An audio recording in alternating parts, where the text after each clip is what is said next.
And welcome back to Foul Players Radio, folks. Tonight we have a returning guest, Mr. David Simmons from c.star has come back to see us again to give us an update on some things that he's up to. We had him on about a year ago with Glenn Jones, the drummer of c.star, and they were talking about their memories of being on the road and playing the clubs in the Baltimore, D.C. area. And it was a really great interview. And David has agreed to come back again to talk about some other things he's been up to and to kind of give us an update. Recently, we had David Leibert. Let's see if we can get this in here without the Zoom background blocking it out. Rock and Roll Warrior, David Leibert. You can order your own autographed copy like I have mine right here, as you can see, as it doesn't disappear on us here, at www.rockandrollwarrior.com. This is a great book. He's got a lot of great stories of his career managing bands and being a performer and lots of other things, and well worth checking out. So go to www.rockandrollwarrior.com and you can get your own copy of it. I would also like to mention the Foul Players of Perryville will be returning to the Western Maryland Scenic Railroad on June 4th and 11th and July 2nd and 9th. And there are going to be some other shows there throughout the summer, www.wmsr.com or www.foulplayersofperryville.com. For bookings, you can reach us at foulplayersperryville@yahoo.com or 443-600-0446. We will also be performing on Maryland Party Boat, the Foul Players of Perryville, on Father's Day, June the 19th. If you are interested in tickets for that, www.foulplayersofperryville.com or www.mdpartyboat.com. We'll be right back after these words with David Simmons.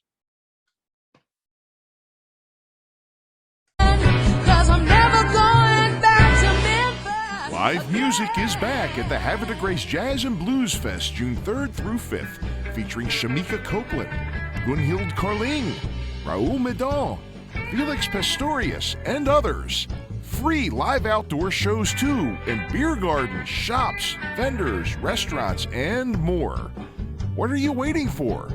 Buy your tickets now.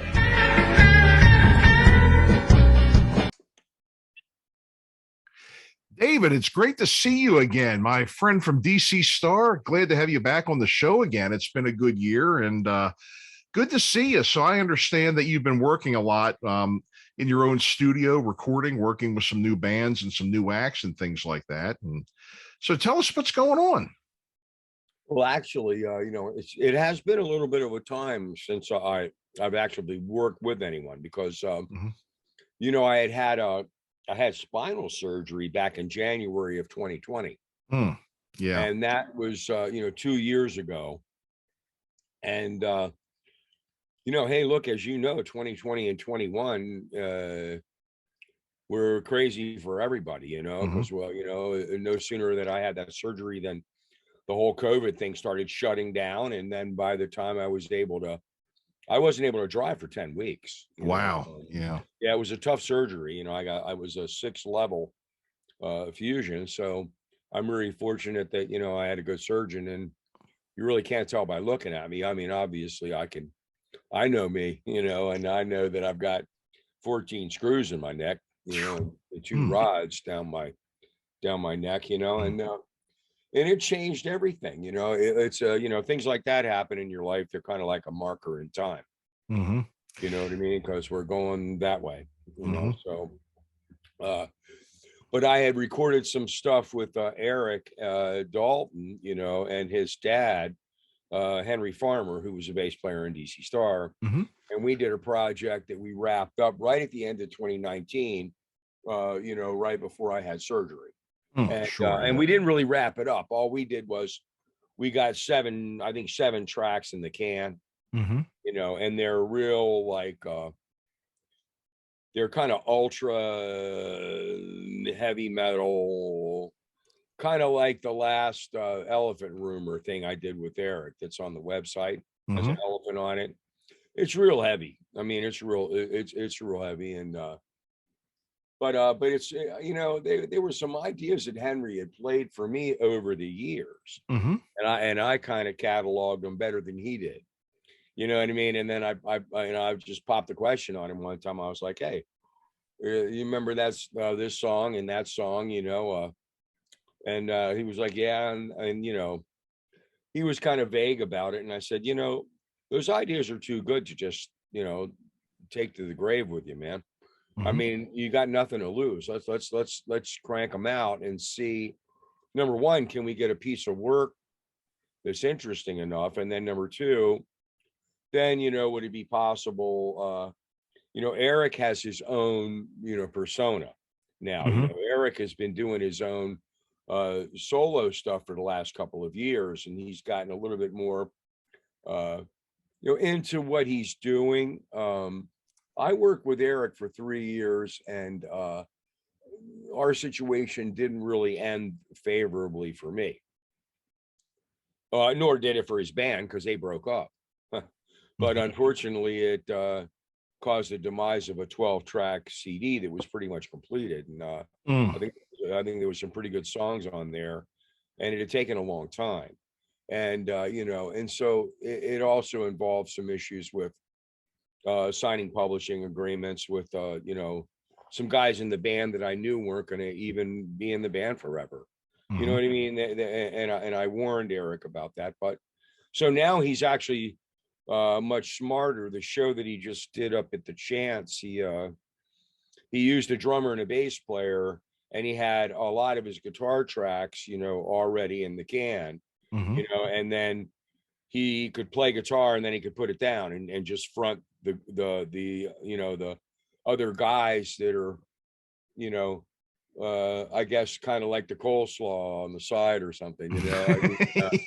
and the and the Mhm. it's funny because I think he has a video called Oblivion, and I think the only other guy featured is the drummer, and he's got like a Friday the 13th mask on, so yeah, you can't see, what he's, it's just it's neat, it's neat. I mean, I've actually just started to sink my teeth in a little bit more into some of the new things he's done, and I really didn't have a lot of input in that because he's also produced a number of other groups. Mhm. Now we've talked about jumping back in and trying to wrap up that project that I started with him and his dad, 2 years ago. And I've also, I'd like to have an opportunity to work with him a little bit more on some of the stuff he's doing for himself. You know what I Mhm. mean? Just to have a little bit more input on it. But I mean, that's he's got a lot going on. Eric got married last year around Christmas time, Mhm. and he had asked me if I would want to do the wedding for him, and but the thing of it was they weren't supposed to get married for a year, Oh, right, and right. so I told him, maybe I will, and let me think about it. But then their parents started planning all this grandiose stuff and pissed him off. So he called me up and said, "Well, we changed our mind about the wedding. We're going to get married next month." Mhm. Are Instead you of an ordained minister? Are you able to uh, do services? no, I'm not. I had thought about it, and I've got some things that I've been thinking about, Mhm. with regard to that. I just went out to lunch with the pastor of the church that I visit occasionally yesterday, Mhm. and the guy came from the head of the United Church of Christ, the national chapter, Oh, sure. Yeah. who's just filling in because they don't have a regional pastor now for the Disciples of Christ Church. Oh, sure. And a lot of these churches, they're really, they're suffering. You know what I mean? Mhm. Church attendance is going down, and so obviously it's getting harder for some of these places to survive. Smaller ones, and I don't know. He asked me for some, he asked for some ideas. We're having a drive for money, but being me, I came up with potentially what I think could be some better ideas for them. You know what I mean? Mhm. I mean, actually, I believe that they need to be just like a business in that they need to promote themselves. I Oh, mean, yeah. I don't Yeah. think you probably couldn't if you ask 20 people on the street, who's the UCC or the Disciples of Christ, they wouldn't know. They Right. wouldn't Right. recognize that it's a denomination and national and what impact they have or what influence they have or kind of what umbrella they they dance under, if you will, so my dad was, a chaplain. He was a pastor, and he was UCC actually. Oh, okay. Okay. So he which was actually, he was Presbyterian, and then United Church of Christ was an offshoot of Presbyterian Oh, okay. at UCC, and then and now UCC is kind of seen by certain people as being a little bit more liberally minded with regard to things like gay marriage and things of that nature. So, and I think that once again, that's the most difficult thing that that religious people have to get their arms around. Sure. You know what I mean? And I don't really. It's not the type of thing I plan to go in in our interview, right. but it's just it is something to do with that. But anyway, Ray, my writing partner Ray McCrory, his daughter had asked me if I might preside over their wedding too. But that's coming up the end of this year. So anyway, when Eric and Kara changed their plans, which actually worked out pretty good, because I told him, I said, look, because they decided that they weren't even going to have any guests, just both of their families on the deck behind their house, you know what I mean, with a caterer to bring in enough food for however many people were there, a dozen or so, they're immediate families. Sure. And I told him, I said, look, I mean, it's just kind of short notice. And, and in reality, I think it's important for you all to make your vows to each other. And you don't need some clown like me coloring the affair, because it's not a comedy show. Sure. And this is the same thing I told Ray's daughter and her husband, Elizabeth and Tyler, about their wedding coming up in October. And I actually talked to my buddy yesterday, Jimmy. He's going to do the vows.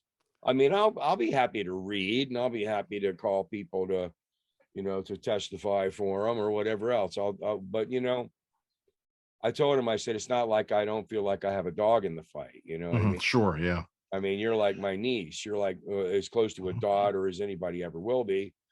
I love Tyler. He's great.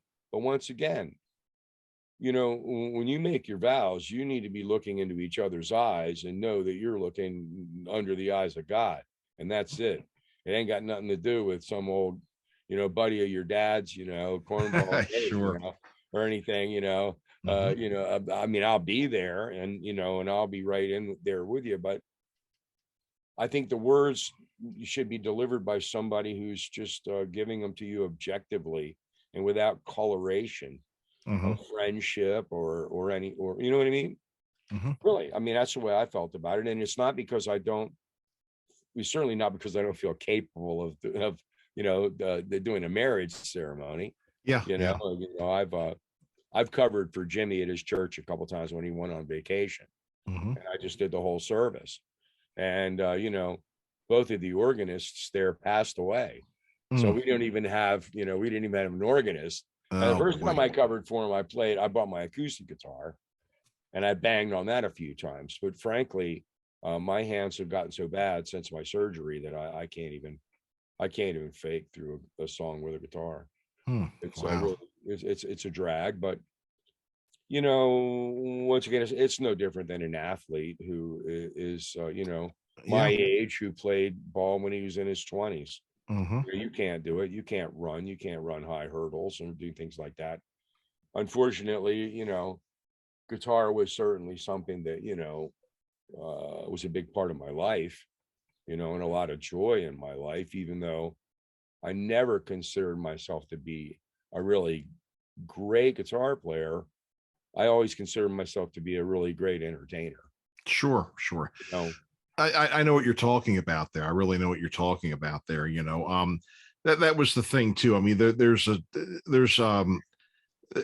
some people out there that are very, very technical, and something too. There are two sides of that coin, because there's some people out there that are have great chops. Yeah, that can play, and they're very, very, very technical, but they cannot relate to a crowd. They do not know stage presence or how to relate to a crowd if it smacked them in the face with a frying pan. Yeah. And then there's other people out there that are just, way too showy, but they're almost bad. Yeah. But you got to have that right balance in there and everything.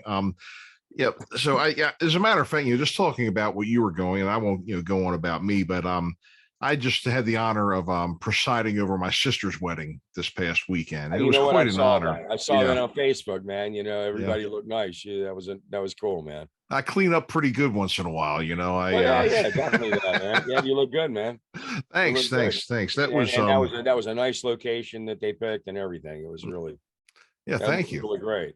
Thank you. Thank you. So yeah, there's been a lot going on around. Things are starting to open back up a bit, and bands are starting to get out there and everything. And I saw that you had gone to M3. You had visited your old friend Randy Jackson from Yeah. Zebra. Did you get a chance to talk to him much? Or I know you Yeah, had I mentioned did. that I you were did. pretty good friends years ago. Yeah, yeah. Yeah, Randy and I definitely had a struck up a friendship that got, got pretty heated up the summer of '83. Mm-hmm. He was dating a girl named Elaine. It was before he was married. And she lived about 10 blocks from my girlfriend, and they were living in Long Beach, New York. Mm-hmm. So and of course Long Beach is a quaint little town, you know what I mean, where every Know it well, house yeah. has 5 apartments in it that cost 2,000 a month Oh, back easily. then. Yeah, back Back then then. too.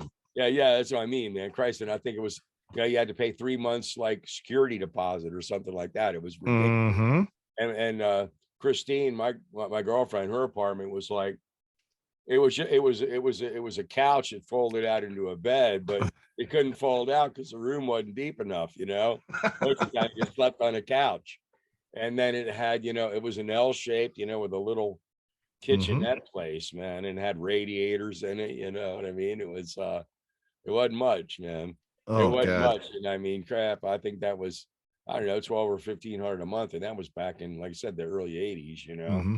Mm-hmm. And it cost a couple $1,000 down to get in there, and man, you just couldn't get in. Yeah, you had Right, to hire right. a real estate agent and pay them a couple $1,000 to even get you something. Oh yeah, easily, easily. I know It was some so people. high. Yeah, I had some friends that lived up there about 15 years ago that I knew through work. Just a little tiny place. They're paying close to $3,000 a month, and I was Yeah. like, a month? Good Lord, Uh, you know. yeah, it was really funny. I mean, back Mhm. then, of course, you're talking about the '80s, so I mean, it's early '80s. I mean, it was kind of seedy, I'd say, in a Mhm. way, you know what I mean. And I remember they had a little movie theater there that I don't know, probably held like, I don't know, 150 people or 200 people maybe. Mhm. And man, when you walked in that place, you had to cut through the weed smoke, man. Yeah. I mean, it was like, woo, good grief. It's like somebody just blew a bong in your face when you walked through the Mhm. curtain. I remember I went in there, I saw American Werewolf in London there. Mhm. And when it first came out, and I mean, I was so hungover, so bad. I was plastered hungover, Mhm. and I wasn't feeling well. And actually, about 2/3 of the way through the movie, I was like, I'm gonna have to take a rain check on the end of this. I'm afraid, there's gonna be an exorcist, going on here in a minute. Mhm. I couldn't make it through the end of it. But but yeah, Randy's girlfriend Elaine, they had an apartment, like I said, about 10 blocks away from Christine. And so we went out with them a couple times and, kind of palled around like that. But then Christine also flew. And Mhm. whenever she was flying, I'd go back down there and stay at her place and then go hang out with Randy Mhm. and go out to all the party dumps. You know what I mean? Because that was back when he was still smoking and drinking. Yeah. Because he quit, he quit a long time ago. Oh, Like, sure, he sure. would have never delivered the vocals that he's done for all these years, Oh, but yeah. but yeah, we used to go out and Mark Hitt, the bass player for Twisted, lived there too, lived in Oh, Long. yeah. So we would bump into Mark, and Mark was a funny guy, but he just loved to play asteroids. Everywhere we went, he would like just cash. He would get a couple rolls of quarters and go to the asteroids game and play no, or it was Atomic Missile Attack. Remember that one? Oh, Missile Command? Yeah, missile. The Emma, the MIRVs would come in, and you'd have to fly Mhm. across and blow them all up, and save the world from the nuclear holocaust, nuclear assault. Was that nuclear assault? Something. But he was into that so much, man. He just loved to play them video games, and Mhm. Mark's a funny guy. Yeah, those were some good. I remember all those games well because we used to get kicked out of 7-Eleven. You know, we'd go over there before and after school, and it was always a race to get over there and get your quarters and wait in line to play. And then, Oh my God. and then there was a guy who was in the local paper who ended up playing 21 hours in a row on one quarter because he Oh ended my up getting all God. these extra ships and everything. And they're Oh, just like, how long has that guy been playing? And it oh was like, God. yeah. I wasn't much good at any of that stuff. No, but no, but we did have some fun hanging out, man. Because like I said, that was back when we would go to the clubs, and when the clubs would close up at the end of the night, you know, the owner, the bouncers would like parade like me and Randy and Mark and the girls that dance in the wet t-shirt contest, you know, and they take everybody out into the alley behind the club, Mhm. and then they would chase everybody out of the club, and they would have waitresses coming out in the alley waiting on us, you know, bringing us drinks in the alley, you know, Mhm. until everybody was out of the club, and then they'd lock it up. We go back inside and party, you know. Oh yeah, yeah. So, I'd been to a number of those things and myself, you know, oh years my ago. And I'll tell you what, some of boy, I tell you, what stays in what went on in those like they say about Vegas, what went on in Vegas stays in Vegas sure, because sure, thank God. whoo, too many people are still alive from those days that you can't really talk. Well, yeah, yeah, yeah, pretty much. I mean, yeah, you're talking about, you know, Long Island, Queens, Brooklyn. It was a Hmm. crazy scene, man. Definitely in Yeah. Long Island, of course, you know, Long Island. Well, Randy, like, you know, Randy was is such a Led Zeppelin guy, you know what I mean? Yes. And he taught me a lot of tunings. He taught me some really cool tricks with the open tunings that I used for my writing. Hmm. A lot, actually, you know, especially when my hands started getting worse, you know, it was easier for me to play. I actually still have like 5 guitars that have, you know, 5 strings on, Oh, and sure. Yeah. they're tuned differently. A couple of them are open keys, and a couple of them I've actually modified the keys that I use for Hmm. them. And you know, who knows, you know, maybe a muse will happen at some time and I can possibly try to do something as a matter of therapy. But as far as being able to record things for myself, you know, that's pretty doubtful, you know, Yeah. but Yeah. that's just the way it goes, you know. But anyway, yeah, Randy taught me a lot, and we played a lot with those guys in Long Island and up in Westchester County. Sure. And when the Miller Rock, the richest things was really blazing, we sold out the Mid Hudson Civic Center in Hmm. Poughkeepsie, New York, and about that time, Zebra signed their deal with Atlantic. Yeah. That way, you know, they signed their deal to do, you know, the first record and then some, and we asked them, when we got a hold of them, we said, hey man, why don't you guys open for us in Poughkeepsie and we'll celebrate your release party, you know, we'll make it part Hmm. of the show. And so they thought that was great, so they came on and opened the show for us. Hmm. And of course, you know, yeah, we blew the place to pieces, you know what I mean, because that was one of the biggest shows. That was one of the biggest shows that we headlined and ruled the lighting and the sound and everything else, you know what I mean. And we had another group, I think they were called Skywire, that opened before Zebra.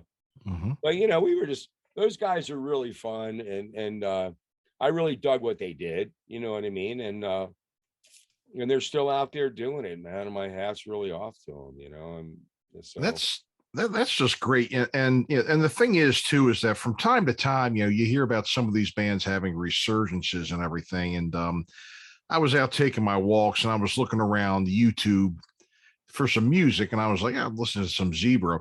And I looked at, you know, the one video for Who's Behind the Door, and I was looking at the comments on the video, and a couple of people were writing on here saying, you know, writing on there saying, the only reason I'm here is because I saw Johnny on Cobra Kai wearing a zebra shirt, and I wanted to see what it was all about, you know. And really, yeah, yeah. oh my And God, that's funny. yeah, he was wearing a zebra shirt. It was the chest one with the zebra, where the zebra knight, you know, piece. Uh-huh. Yeah. And I thought that was great. I thought that was great. And you know something, and I don't know if you've noticed this or not, just from like if there's any music programs you've watched or anything. It seems like the kids, especially like a lot of high school kids, are really having an appreciation from the music of our time. Our, I guess the 70s through 90s, early 90s, that whole rock era. I guess whatever you would call it, album rock or arena rock or whatever that whole thing is. Um, I saw a concert on, on a streaming service. I think it was Tubi, where it was Styx playing with the Cleveland Youth Orchestra, 105 piece orchestra and a 60-piece youth, I guess all middle through Wow. high school age. And Huh. those kids were into it, huge smiles on their faces, just really into playing with sticks and everything. And I see a lot of my peers, that have teenagers that, they're listening, they're sharing their music with the kids of that age. And it's not torture. The kids really seem to be into it. Have Mhm. you know, noticed any of that yourself or, I mean, I don't really know how to slice and dice it, because there is just so much music out there. It's Mhm. just infinite. Yeah. The type of, the stuff that's out there is infinite. I mean, as you've heard many times, I'm sure in the world of art, what's old is new again. Mhm. So nothing really gets ever, nobody ever discovers, much new stuff. They rewrite or reinvent things that have happened previously. And I think that there's there's a bit of a throwback with that. Once again, COVID sterilized all industries, It really did. many of them, especially in the Mhm. arts. Yeah. And I think that it really is interesting because I think it left it left not even a caboose to chase or capture.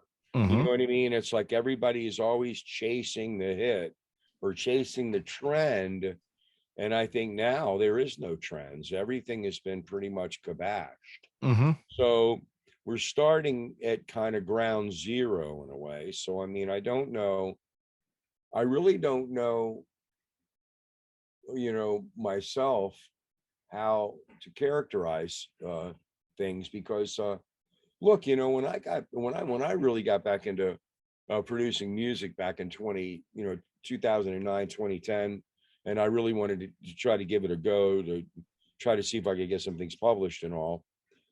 I realized at that point that I had to be cautious not to think that I was in touch with the young audience by any stretch of the imagination. I mean, I would have been fooling myself because even the young talent that I was working with, these guys are in their 20s, you know what I mean, or 20s to mid 20s. Mhm. Now they're almost 30, and let's face it, historically, music is generally consumed by children. Mhm. The ones that really have the disposable income to waste on it. I mean, I hate to say it like that, but really, I mean, they're the ones in the digital age that really establish the stars because Mhm. they're the ones that will go and stream the same song 8 times a day for 2 weeks in a row if there's some young girl that loves Taylor Swift or maybe some guy that even freaks out about the whatever new metal thing might pop out by somebody that has a name to establish with it. Mhm.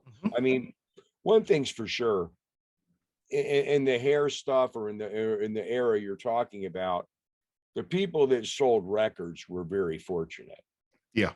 because they actually got their name registered in the annals of collecting money legitimately, through the sales of physical product. That's the troubling thing for where I am in a way is that, with really no band to put under it, I've spent the last couple of years like remastering a bunch of DC Star demo tapes and some outtakes and stuff. because, I don't know. I mean, I just think it's too good to throw in the garbage. You know what I Oh, it mean? is. It is. And to people who love the group, they'll even get a deeper appreciation of some of the things that I've done. I think, but also, I mean, there has also been some limitations because I mean, some of these demos were actually like mono 2-track tapes. I couldn't believe from RCA. So it's like, wow, we had to use some new mastering techniques to kind of like get the vocal, kind of separated from the mix so that we could work with it a little bit, because otherwise it probably wouldn't have been good enough to release, Hmm. And in a couple of cases, I had John Grant fly a couple of acoustic guitars, down the left and right on one of those tracks because that right there just incredible, just changes the whole sonic landscape, Mhm.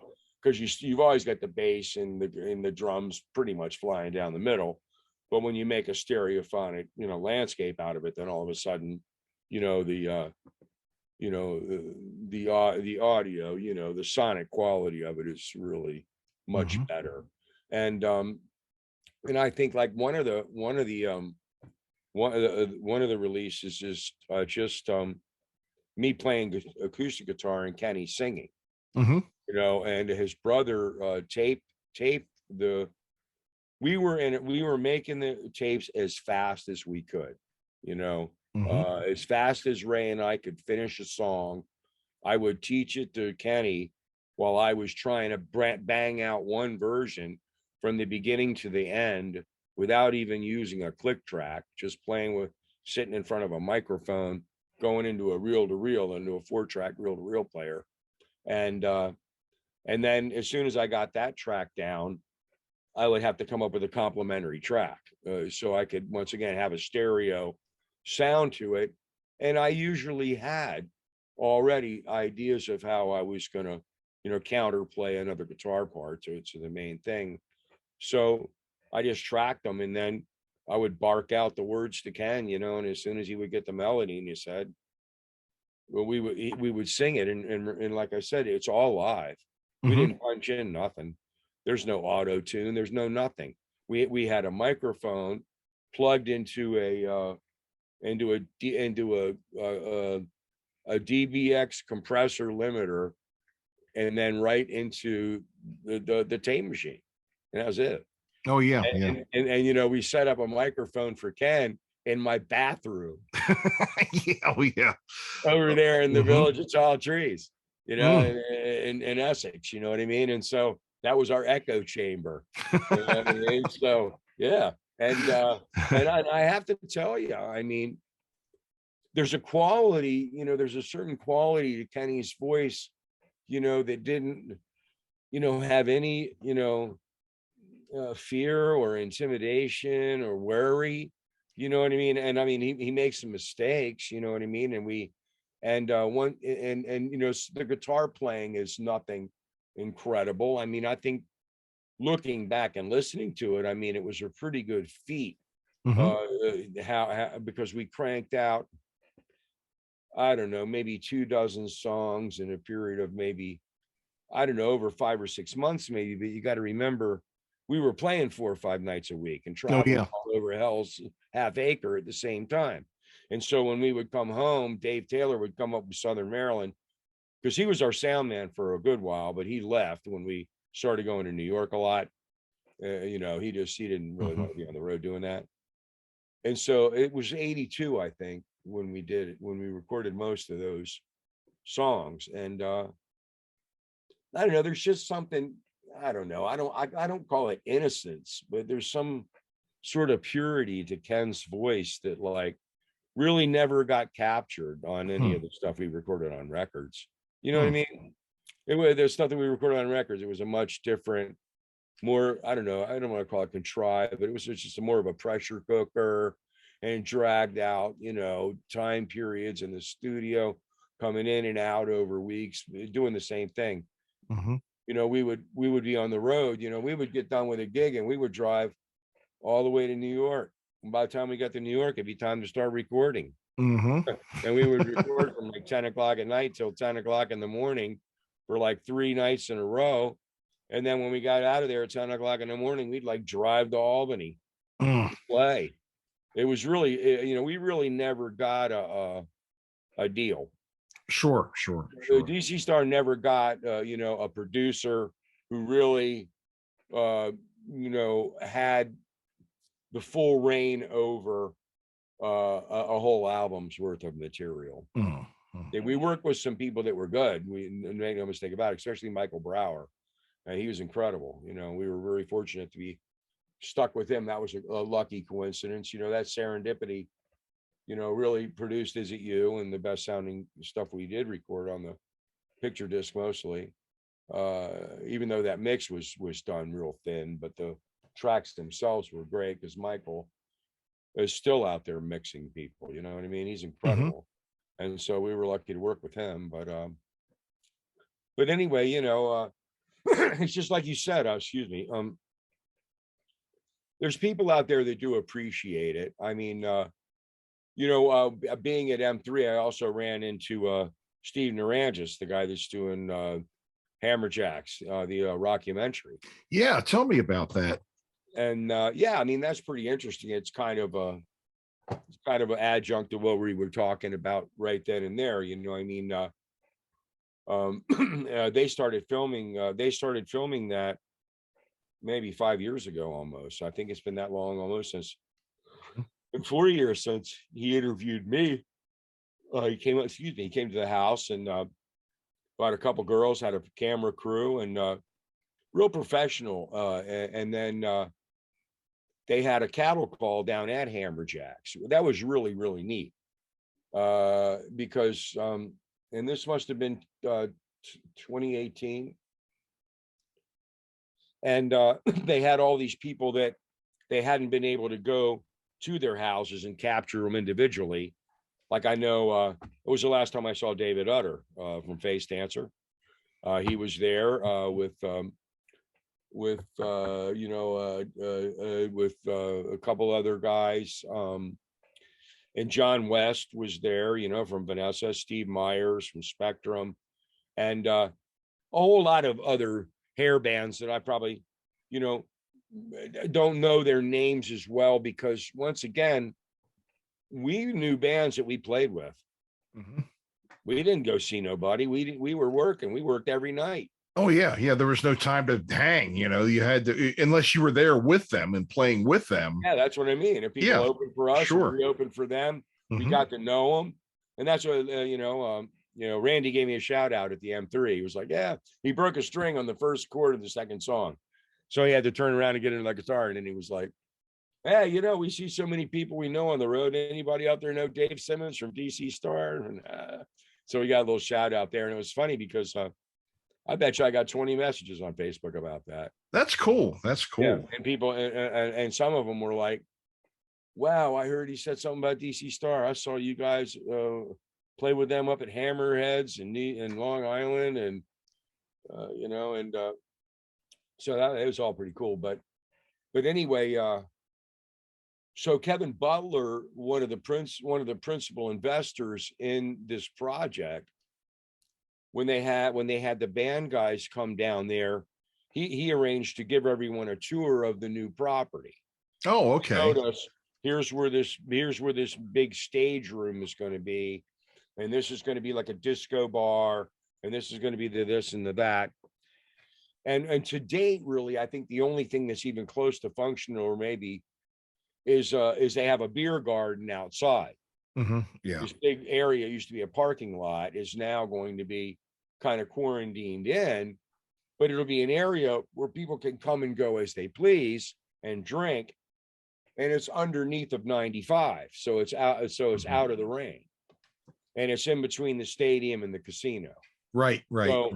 So you know, look, let's face it. You know, just because you know they finally are able to bring Hammerjacks in, I'm sure that in the initial stages there'll be some glory shows by some people that still got it in them. You know? Sure. Yeah. But you know, the idea that's going to hit a stride, and that's going to be the weekly gruel, if you will, I think that would be a bad, underestimation of just how many people our age are going to find their way down there on a nightly basis. Oh, well, that's the thing too. And I had discussed this with a number of people. And I think we may have talked about this last time too. It's like I'm in my mid 50s. I'm 53. And I when I 30 years ago, when I was 22, 23, 21 years old, I could go to Hammerjacks. I could get there at 10, wait until midnight for a band to come on, stand in one spot because the place was jam packed and you couldn't move, and be fine, waiting for the band to come on, go through all their encores and leave at 2 o'clock in the morning and go home and go to work the next day. Yeah, right. Nowadays, you go to a concert, first of all, people our age, that's 3 days of recovery right there, even if you don't drink. Yeah. Because your ankles, that M3 event, I got the flu. And so did Alex White and his girlfriend and all of his friends. We all got sick at M3. And at first I thought, man, I hope I didn't get COVID from this thing. You know what I mean? That would have been a hell of a note. But right. But anyway, it's just, it certainly isn't the same world. But back then, I mean, I don't even want to think about, I went on a couple of drunks that lasted for days. All day and all night and all day and all night, this nightclub and that nightclub and getting locked up and getting unlocked up. And I had a few times I drank myself. I drank myself sober and back. Right. Oh yeah, I mean it was brutal. I mean, c.star was almost like a suicide trip. You know what I mean? I mean, it wasn't even funny, man. I mean, I remember we get in a fist fight over the last warm Molson rolling around the floor of the van. That's after we'd drank 5 cases already. It's like it was pretty bad. But no, but I mean. Yeah, the Hammerjack thing is kind of exciting because, like you said, I think there is some vestiges of people out there that are still making some glorious noise, and and they'll get out there and they're going to do it. But I think that let's face it. I mean, Baltimore City itself has some real systemic problems that are hurting all the businesses, and they're not going to do that place any favors either.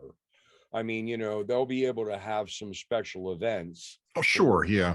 Planned, but I think by and large, if they do 5 concerts a month or 6, that might be a stretch. I think, you know what I mean? Yeah. Depending. I mean, if they have local bands that can actually draw some people down there, maybe, but let's face it, it's Baltimore City. I mean, it isn't exactly the hoedown of heavy metal. You know what I mean? They're going to be more well served to have a dance bar and be going with the house music and everything. I agree. I think that when it comes to something like this, you hear the expression, "You can never go home again." I think you could possibly. I think it would be good, down there if they had a couple of like nostalgic events a couple of times a year, maybe if they grabbed some of the older bands that could still get out there and do it, right? Or maybe brought in like some of the like M3 type acts, because they still do come around, Yeah, that's right. Oh yeah, but it can't be something that's like night after night after night after night down there like the old Hammerjacks was, because first of all, the demographics nowadays, like this generation doesn't like that stuff. Second of all, you're not going to get people from our age group to be able to go out and hang like that anymore. And but I think it could work if they did have some fun nostalgic events a couple of times a year. Well, once again, you just made another big point. I mean, as a matter of fact, I just did a news post just yesterday on my website that I'll post some bits and pieces on Facebook. Susan does that stuff for me. Yeah. Because I don't like Facebook. I don't like I just think that I think the security issues are are good or not good, but um, but Steven sent me this little short link of my interview when I was talking about the original Hammerjacks, Right. and down there on Hanover Street, and the fact that and I was just going crazy about the monkey bars. You know how that Yeah, was yeah. that was the song of the club, and the DJ would spin that thing 3 or 4 times every night. And when he Hmm. did, everybody that worked there would jump up on the bar and start doing the monkey. Hmm. Everybody in the place would start doing the monkey and everything, you know. And man, I was up there drinking and partying, and our offices were at 1603 Covington Street, Hmm. right at the north corner of Riverside Park. You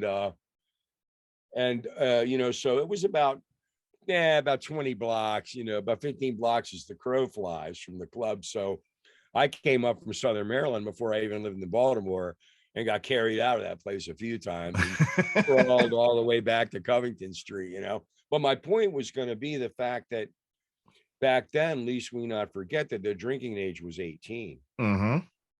It was 18 years old. Oh, yeah. And, you know, the nightclubs, once again, you know, you don't have to be a genius to really know that. I mean, they were, once again, they were ruled by the 16 and 17-year-old girls. Hmm.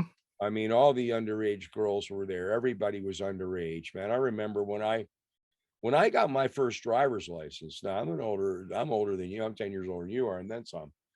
But when I got my first driver's license, it was a paper card. It didn't have a picture on it at all. You know, it was just a paper card.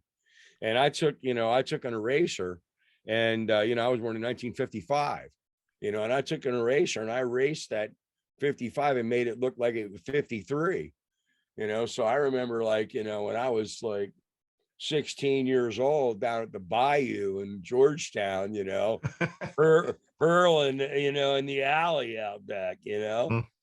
Yeah, I'm serious. I think I saw the Daylight Band there, and you know, I couldn't even, when I think back at how foolish we must have been, you know, I must have looked 16 years old, you know, Hmm. driving our old beat up jalopies, you know what I mean? And yeah, with our fake IDs and shit. Oh man. That's Oh, I can remember. Oh, there was a couple of times when I was like, 18, 19, wanting to go to Hammerjacks. I mean, they did have a few all ages shows where you could go if you were 18, but oh yeah. 18 to party, 21 to drink. But there was a couple of times when they didn't. So, like a bunch of the guys in the band I was in, we would share one ID, and yeah, Yeah.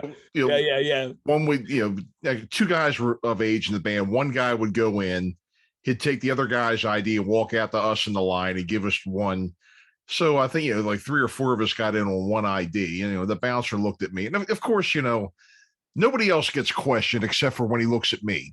Okay. Because my bandmate was 5'10" and 160 pounds. And here I am 6'6" and 3 bills. All right.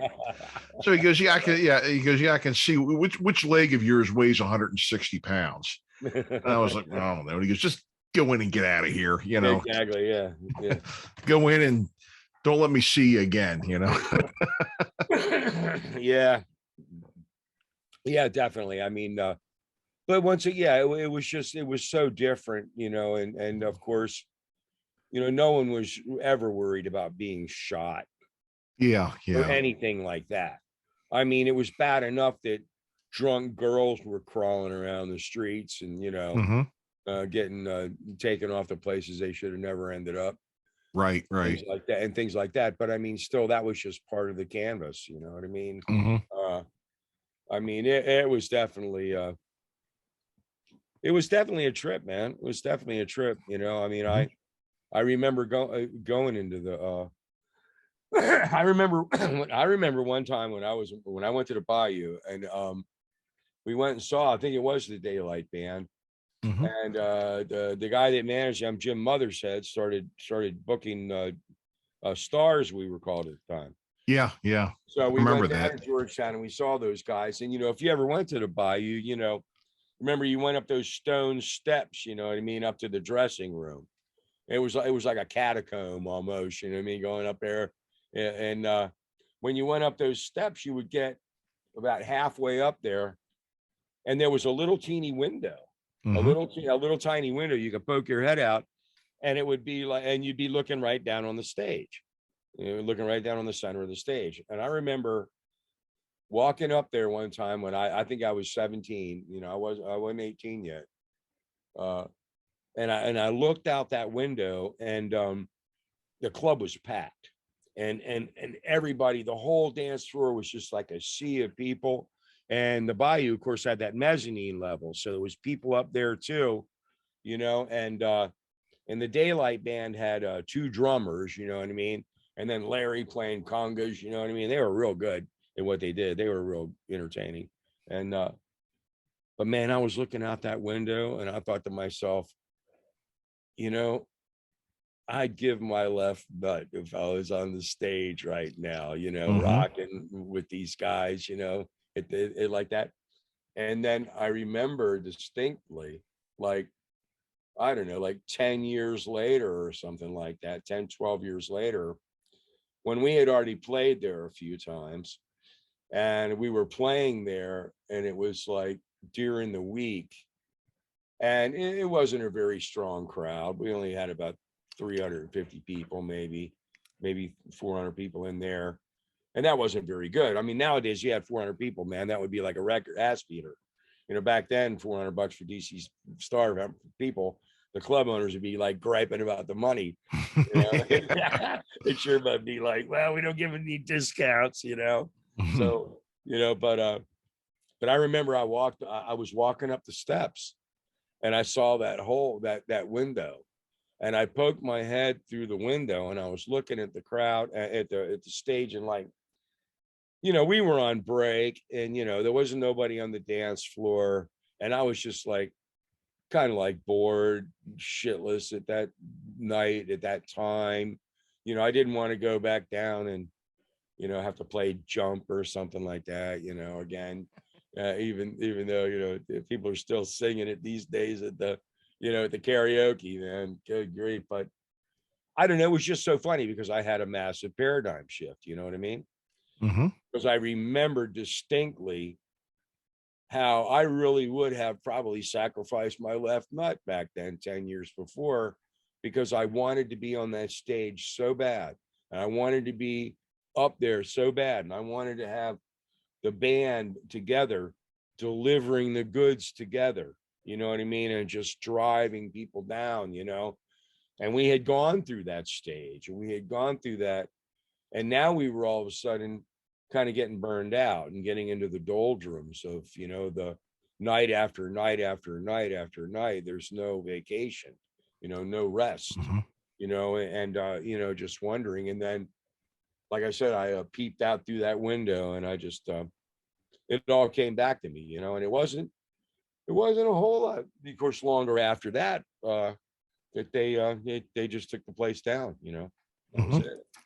Yeah. Bayou, I had Mike Tremonte on as a guest, I guess, a while that, I guess about 6 months ago, and he spoke very well of you guys, and it was a great episode, a lot of history there, and the era that he had, that his family had it in from the 50s up through the early 80s, and then beyond up until I guess the mid 90s when it finally closed. I mean, there was just so much that went on there. I mean, such a wonderful place.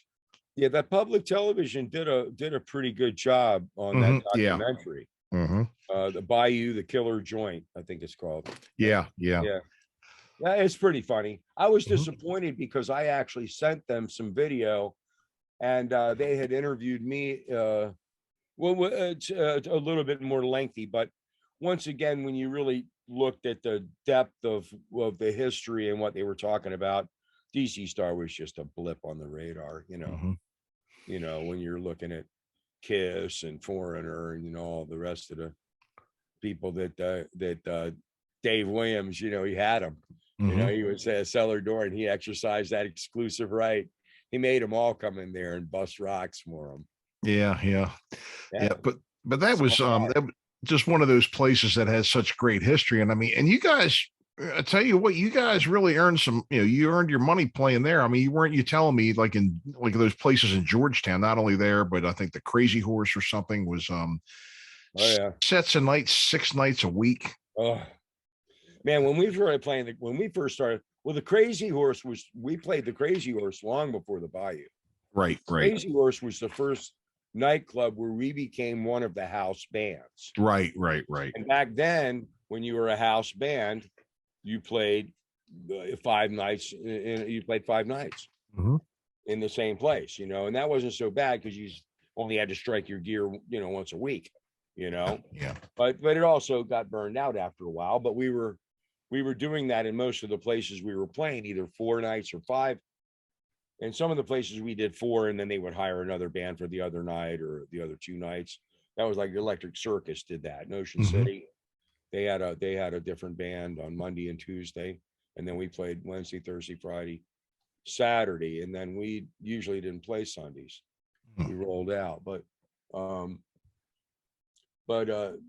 yeah, that was it was just a lot of work, like you said. And I mean, I remember the Crazy Horse. We started playing the Crazy Horse when Wade Richards was still playing drums in the band.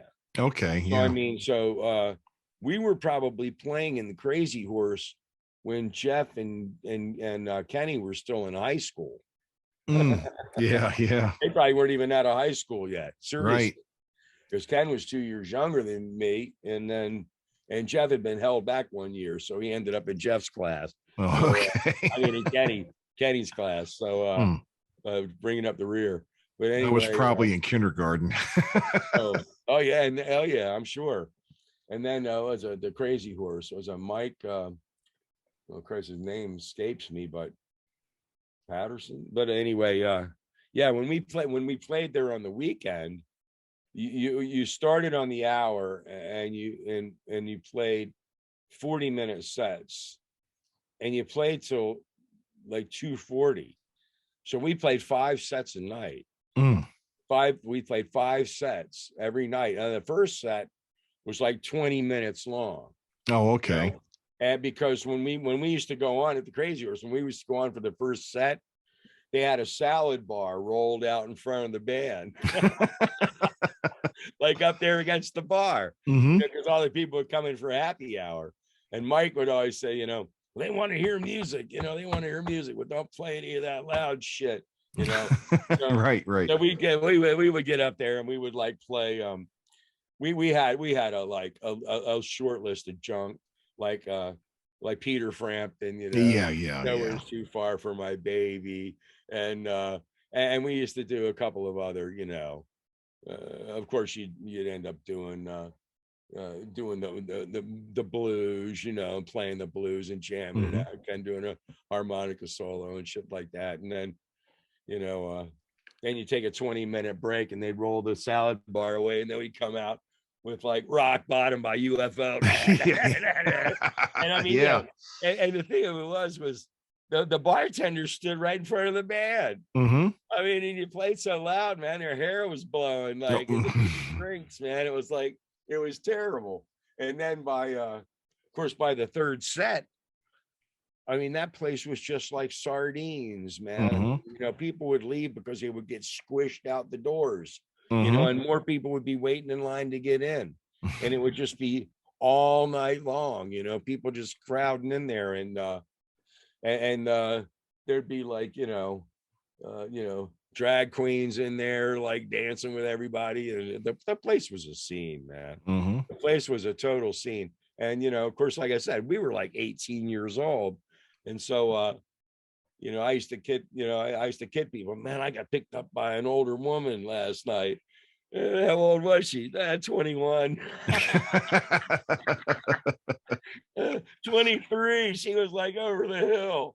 My God, oldest woman I ever dated, really. I mean, that's some scary shit when you think about it, Oh my God. But it was fun. It was fun, but it was hard work, man. I mean, and that was going way back. And because we played the Crazy Horse, we never played the M Club. They were like versus each other, you know what I mean? So we worked at the Crazy Horse for a long time, and then the Bayou, and then we got into the Bayou, and so that was a lot of fun because that place was just that was a mega joint, Oh yeah, oh yeah. I mean, just such an institution, and it's like I said, it's just such a shame that these places are gone. But at least we're here to at least tell the history of it. People that had been there and people that had played there. I mean, it's definitely something that's worth continuing to tell. Yeah, I guess so. I mean, it always makes me wonder. I mean, people encourage me a lot of times to write down some of my dalliances, maybe to write a book or something. And I'm sure that I could come up with the fodder for it. But, I always ask myself, who does it really serve? I mean, I don't know that our our funny stories might be somewhat unique, but Mhm. there was an awful lot of all that going on. I mean, you were in it too. Yeah, yeah. You were in it. You were in it up to your up to your knees, and so it surely was a great time to be alive. Yeah, it sure was. It sure was. I mean, if you wrote it, I'd buy it. I'll just tell you that. I'll just throw that out there for you. Well, I appreciate it. I mean, like I said, I've thought many times that the only way to do it justice though would be to kind of really do to do a true story, and then Mhm. you would wonder once again, who does it serve, or who does it offend, or what does it really accomplish, especially with Ken being gone, Yeah, yeah. and now that I've buried his mom, a couple years ago, I acted as a health advocate for her the last year she was alive, Mm, yeah. and it was just sad, and of course, David, her other son, our sound man, David, he shot himself Oh, I didn't know back in that. '89. So, Mm, that was a long time ago. So she didn't have nobody left. And I was close to them all, yeah, yeah. Ed and, Ken's father and his brother, and so, it was like the end of a whole family, you know what I mean? And I had to go down there and collect some of the last things. As a matter of fact, I mean, I have a box in there that has some pictures, and I'm sure that I'll use some of the really old ones that I got of Kenny as part of these releases that I'm getting ready to Mhm. put out there. You know what I mean? Because yeah, I mean, it's I don't know. It's like I said, you read in the Bible, to be careful about building up altars in your name. You know what I mean? Yeah, Because exactly. Yeah. because no one's going to remember it. Mhm. you know, uh, I mean, when I think about the kind of talent that has just existed in the music business. Mhm.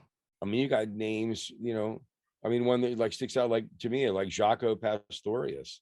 I Yep. mean, that guy died so young, and he Mhm. was so incredible. He was just a gifted human being, and like a lot of others, like Jeff Avery and c.star.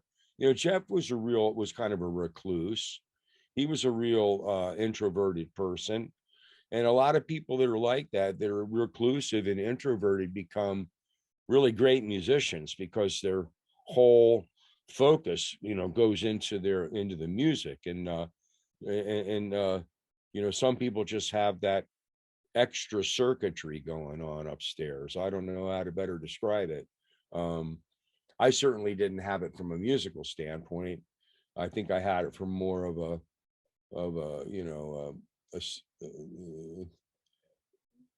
like I don't know, more of a um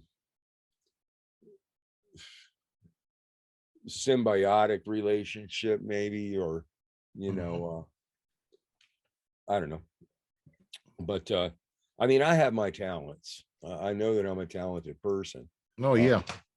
but the actual playing itself, yeah, not so much. So I guess, I don't know. I mean, it's like it'd be like looking at Rick Nelson from Cheap Trick and saying he's the greatest guitarist that ever lived.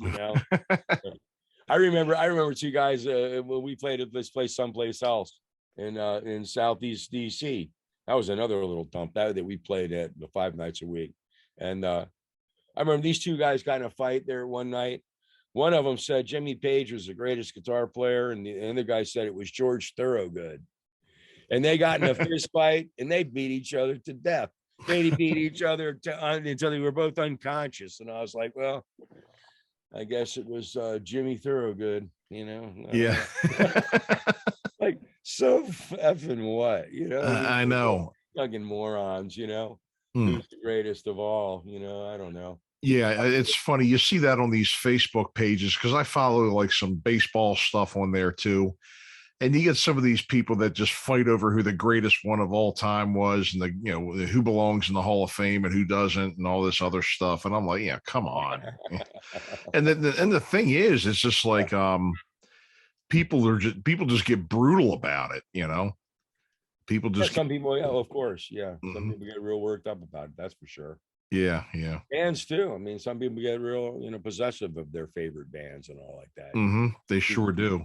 Who's the greatest, you know? But yeah, like I said, we were very lucky. We lived through it, you know, and yeah, I mean, you look back on it, it is very interesting. I'll be, when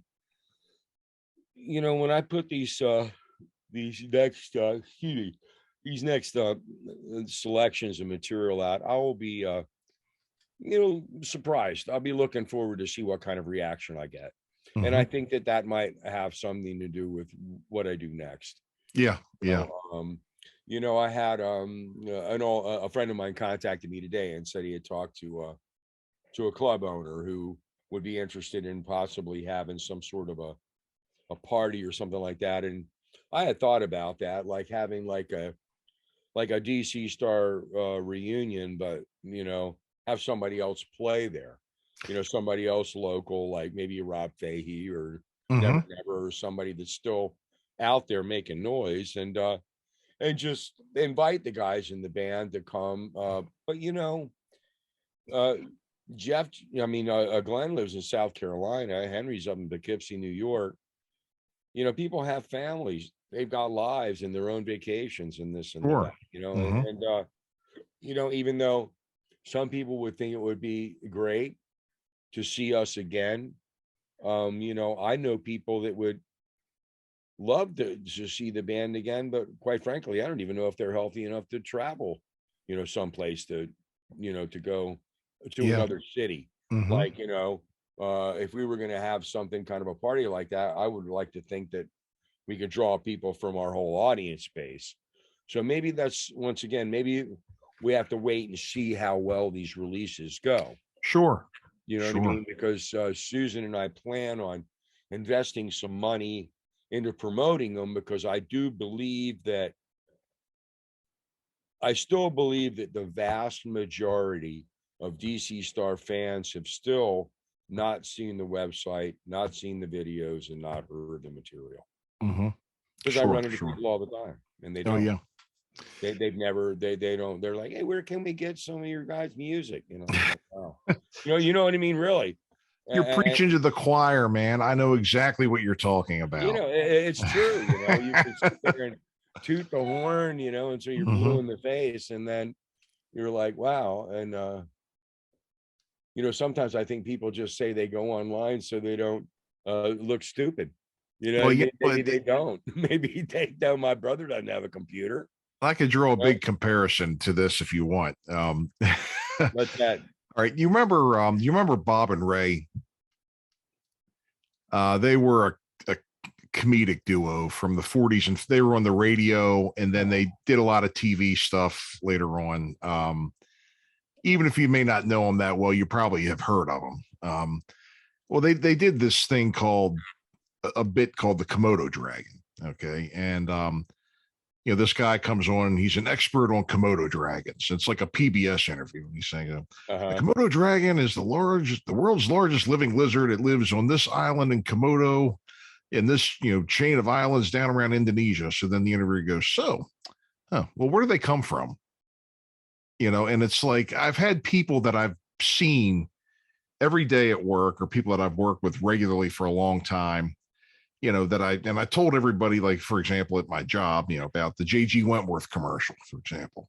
Yeah. And then I still get people coming up to me, nearly 3 years later.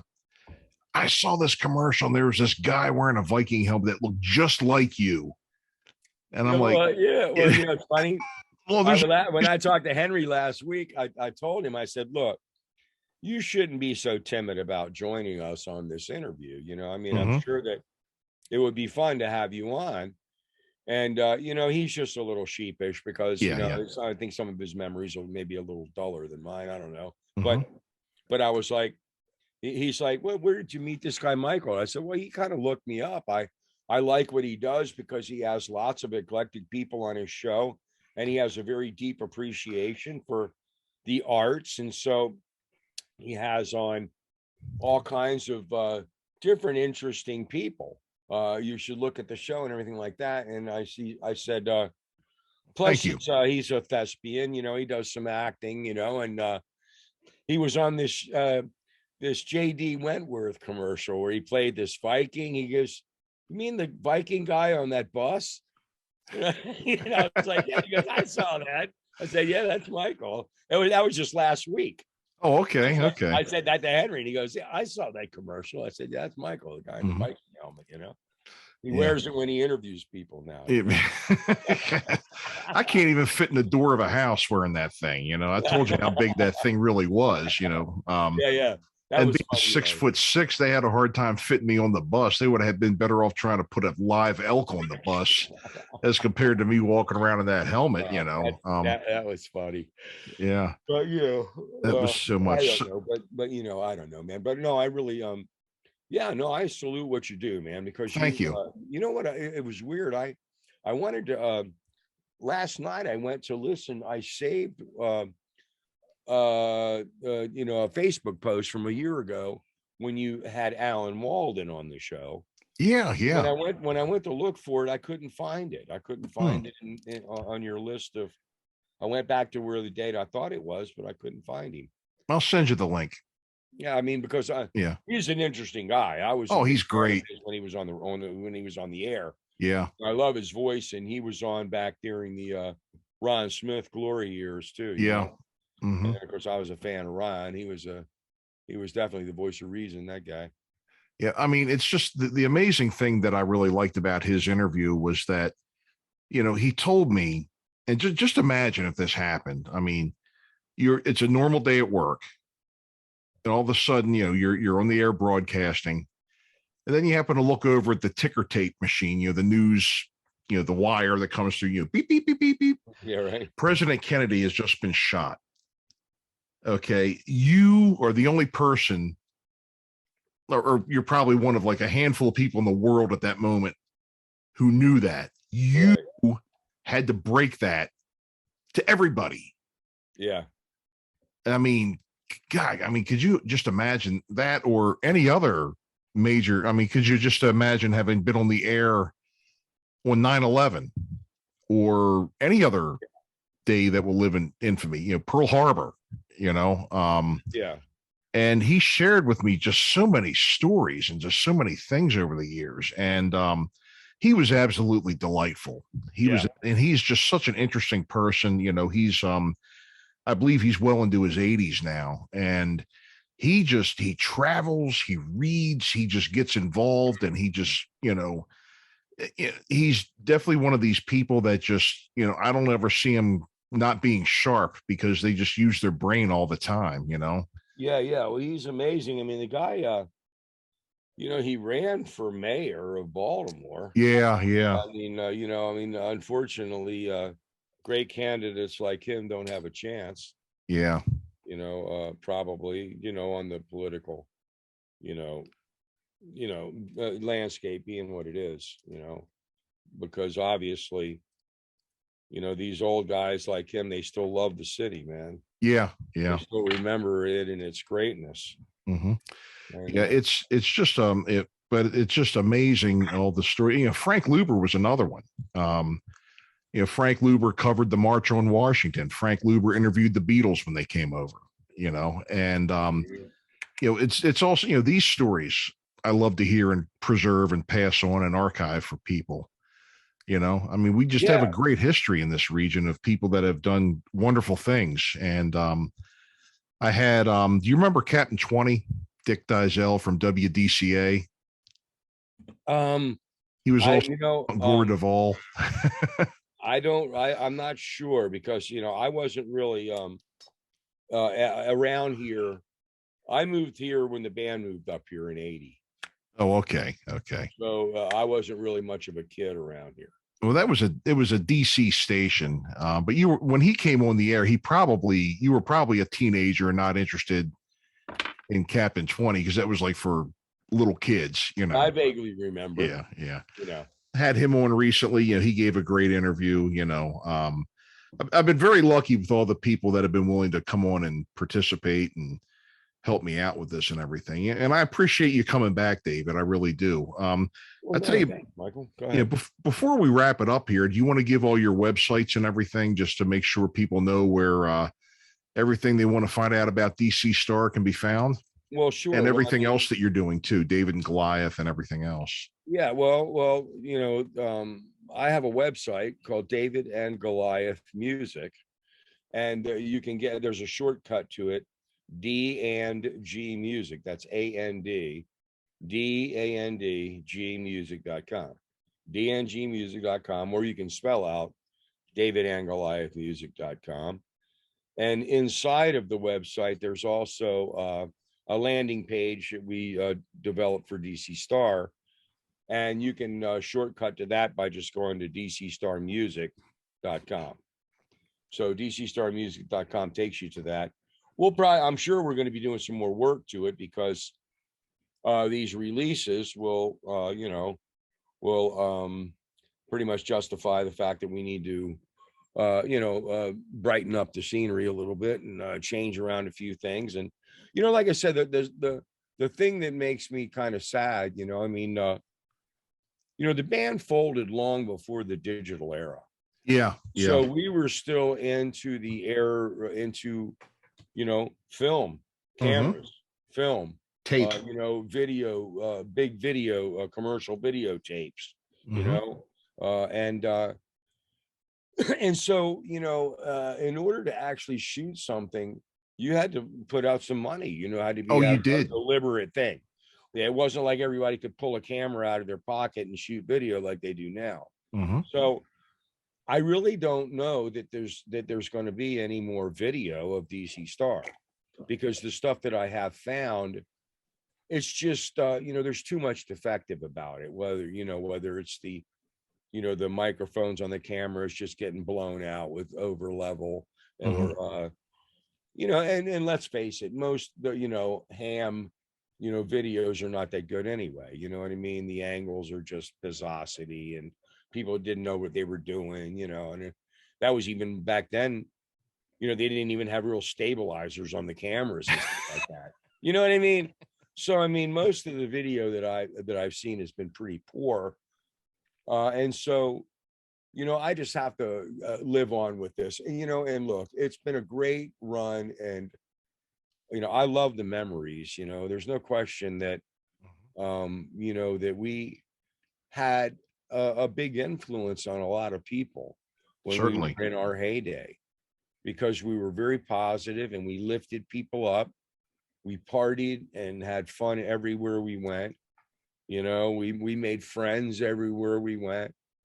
It was so weird. Like I said, when we played with Randy and them guys, I remember when we played with, Twisted Sister, and You told me. Yeah. it was so funny, man, because the people in Long Island were like, man, you guys, they're going to screw you up. They're going to dyke your speaker cords off and they're going to do the this and the that, and I mean, they loved the band. They were like, we were the first band they ever let come into their dressing room and hang out with them. And all these guys in New York, they were like, who are you guys? Well, what are you guys going in Twisted Sister's dressing room for? We're like, well, because they told us to come on in.